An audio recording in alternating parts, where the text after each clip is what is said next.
The year was 1991. I was in 3rd grade, and my older sister was in 5th. We attended an elementary school that was just a few blocks away from our childhood home, and we lived one street over from my grandparents. Our neighborhood had a lot of children, and there were usually adults outside working in the garden or fixing cars. One day after we were dropped off, we decided to go visit our grandfather, who worked nights as an airplane mechanic for the Air Force. My grandparents' house had a huge privacy fence. We would drop in from time to time, but if the gate was locked, we would just turn around and go home. As we were about to cross the street, we saw a man blocking our path, staring us down. The man looked like he benched semi-trucks in his spare time. Aside from us and the brute, the streets were completely deserted. If we cried out for help, I don't think there was anyone outside that would hear us. Just our luck. The one day our street is empty, we encounter a steroid-addicted lunatic. The man began charging toward us. "You two are coming with me." That was our cue to start running. Due to a recent surgery that I had on my ankle, I was having trouble keeping up. So my sister put me on her shoulders and bolted down an alley that led back to our house. We raced to the front door and began beating on it. But nobody was home. We looked behind us as the man emerged from the alley. Just then, our next-door neighbor, who was an older woman, came outside to see what the commotion was. She was holding a shotgun in her hands. She saw how frightened we were and then looked at the imposing man coming toward us. She instantly put 2 and 2 together. She raised her gun. "You leave these kids alone, or say goodbye to your manhood." The man stopped in his tracks, raised his hands in the air, then slowly backed away, eventually disappearing down the alley. My sister called the cops, and then our dad. The police never found out who that man was, although there were some other abductions of children around our area, which were suspected to be linked to human trafficking. I am very thankful that our neighbor intervened with her BFG that day. Otherwise, my sister and I could have been abducted.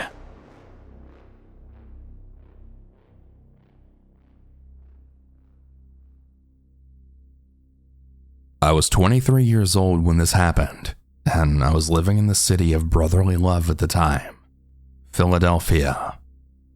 The girl I was dating lived about 35 to 40 minutes outside of the city near Westchester. After hanging out for a while, I left her place around 12:30 a.m. I really shouldn't have stayed that late because I had an early shift that morning. As soon as I left her neighborhood, I noticed my gas light was on. I put in directions for my nearest gas station on my GPS and drove 5 minutes to the local Wawa. I was familiar with this area. It was very low on crime, unlike many other places outside of Philly. So stopping here this late at night wasn't really something I was nervous about. There were 2 other cars parked there when I pulled in. I filled my tank, and I realized that 2 of my tires were low on air, so I drove to the corner of the parking lot where they had the air pumps. I started working on my first tire when I saw an older pickup truck pulling into the parking lot. I didn't think twice about it until it then drove right up next to my car. The truck began to back into the area where another air pump was. Any other day, I would have just assumed that it was someone else trying to get air into their tires, but something gave me a bad feeling. The driver exited the truck. He looked to be in his late 50s, early 60s, and he had scruffy facial hair and glasses. He looked like the stereotypical creep. He just stood by his driver's side door and stared at me. This was when I began to feel uneasy. Is your pump out of order, sir?" I asked, trying to break the tension. The man did not respond. He just kept giving me that cold stare. He finally moved away from the door and reached into the bed of his truck. his eyes never leaving me, and he produced a rope and then began to sprint towards me. I immediately threw down the air nozzle and jumped into my car, which was already running. I quickly threw it into drive. Suddenly, a hand slammed directly on my driver's side window and then dragged sideways as I then peeled out of there, leaving a smear. As I was driving home, my heart was beating out of my chest for the first 10 minutes. I've never had something like this happen to me.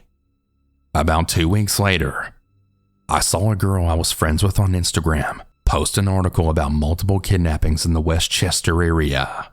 I immediately thought back to that man in the truck. I'm thankful that I was able to escape. I almost became a statistic.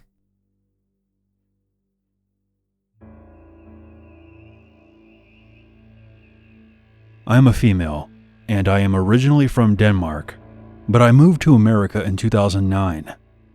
I've studied English since I was in 3rd grade, because I've always wanted to visit America. When I was a kid, I just wanted to go there and have fun. But as I got older, my reasons for going there changed. I love my home country, but the truth is that there are limited opportunities there. When I was 19, I decided that I needed to get out of there. I wanted a better life for myself, and I was tired of being broke and cold. I was eventually accepted into a college in San Francisco, but finding a place to stay was difficult. Everywhere I looked was out of my price range. By chance, a friend of mine put me in contact with a family member of his who happened to live in Oakland, which is the city directly east of San Francisco. I'll call this man George. George was also from Denmark like me, but he moved away and started a family in California. Since our stories were similar, he agreed to take me in until I found another arrangement. My room was on the ground level and overlooked the backyard. At first, things were great. I know that Oakland has a reputation for being a rough place, but the area that we were in was very nice. I wasn't really into American football before I came here, but George was a die-hard Raiders fan. He explained to me that in order to assimilate into American culture, I had to pick a football team to root for, and he said to me that if I rooted for any other team aside from the Raiders, that I would have to find another place to stay. George's wife wanted to take a trip down to Houston to visit her parents. George agreed under the condition that they would go see the Raiders play against the Texans while they were down there. So they would be gone for about a week. This was around early October. 2 days after they left, I was up late studying for some upcoming exams. There was a nice breeze out that night, so I kept the window open.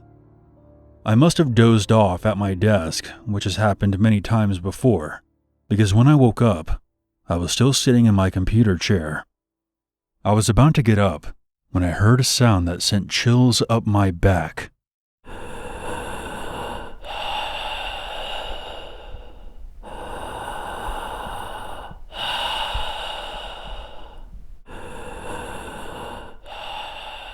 Someone was breathing right behind me.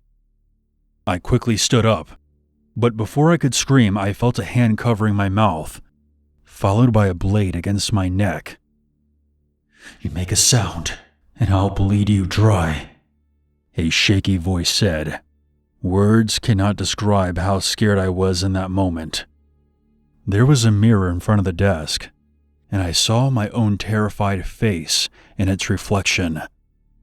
The person behind me had a black mask on, with a hood over his head. "We're going to move over to the window. Blink once if you understand me." I blinked.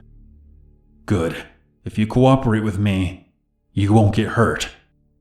Next to the window, there was a lamp that sat on top of a nightstand. It had a thick glass base, and the switch was broken. The only way to turn it on and off was to either plug it in or unplug it. And at the moment, it was off. This will be important to remember before we get into what happened next. As we moved next to the window, the voice spoke again. I have a gun on me, so don't try anything." As soon as he said that, he lowered the blade off of my neck. I didn't know if he had a gun or if he was just bluffing, but regardless, he would need at least a couple of seconds to pull it out. I wasn't going to give him the chance. I quickly grabbed the lamp off the nightstand and smashed it over his head. I then jumped out of the window and raced toward the nearest neighbor's house. I heard an angry shout from behind me, but I didn't look back. I woke up the neighbor by pounding on his front door like a crazy person. Soon the police were called, and they showed up there about 10 minutes later. They searched George's house from top to bottom, but there were no signs of the intruder, and thankfully, nothing seemed to be missing. That kind of unnerved me because that meant he specifically came in to kidnap me and wasn't interested in anything else. I'm afraid that I'm going to have to end this story with the same old, "They never found the guy." But there is a bit of hope, because they did find a big red blood stain by the window, along with pieces of the broken lamp, which were taken as evidence. So if he commits another crime, they have his DNA on file. Since it's been over a decade, I think I knocked some sense into him. I got the feeling that he was nervous about what he was doing, and me smashing the lamp over his head was a wake-up call for him. And by the way, if you're wondering, the Raiders got absolutely destroyed in Texas, 29-6.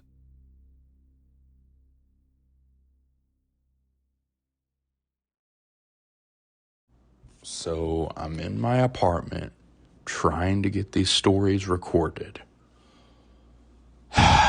But these people above me won't shut the fuck up! Thank you for watching. If you have a story that you would like to share on this channel, please send it to my email, unit522stories@outlook.com. If you haven't already, hit that subscribe button when notifications turned on. You can further support my channel by visiting the merch store. A link for that is in the description. You'll be hearing from me soon. Until next time, I'm your Uncle Unit. And as always, never forget. There's always a